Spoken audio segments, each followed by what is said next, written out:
স্বাগতম প্রিয় শিক্ষার্থী বন্ধুরা। আজকে আমি আইসিটি বিষয়ের এই যে লজিক ফাংশন দেওয়া আছে, এখানে একটি লজিক ফাংশন দেওয়া আছে। এই লজিক ফাংশন থেকে লজিক গেট কিভাবে অঙ্কন করবো। এখানে এ নটের সাথে বি যোগ, মানে কি এটা দিয়ে একটি অর গেট তৈরি করতে হবে। আবার এ নট বি নটের যোগ হয়েছে, মানে কি এটা দিয়ে একটি অর গেট তৈরি করতে হবে। এবং এখানে ইনপুট আছে এ আছে, এ নট আছে, এ নাই, এ নট আছে। তো এ আর এ নট দুটো আমরা অঙ্কন করে নিতে পারি। বি আছে, আবার বি নট আছে। যাই হোক, আমরা এখানে একটা কাজ করি, এই যে এ এর সাথে নট যুক্ত করে আমরা এই নট তৈরি করে নিলাম। তাহলে এখন বলতে পারি এটা এ, এটা এ নট। অবশ্যই এই লাইনটা না টেনে সরাসরি এটার উপরে এ নট লিখলে হতো।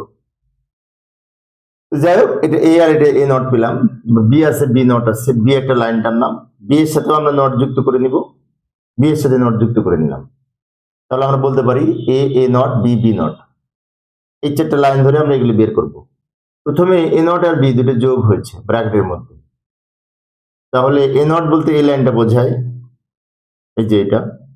আর বি মানে এই লাইনটা।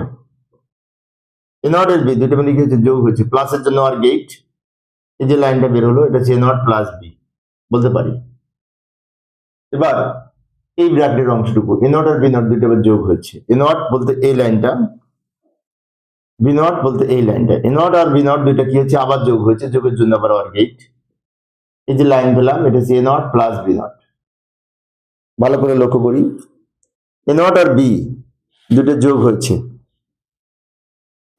এ বি আর এ নট আর বি নট এই দুটো যোগ হয়েছে। এবার মাঝখানে আবার গুণ হবে, তো আমরা কাজ করবো, এটা নিচের দিকে নিয়ে আসবো, এখানে আবার গুণের জন্য অ্যান্ড গেট অঙ্কন করবো। অ্যান্ড গেট গুণের জন্য এই যে লাইনটা বের হলো, এটা হচ্ছে এক্স এর মান, এক্স এর মান।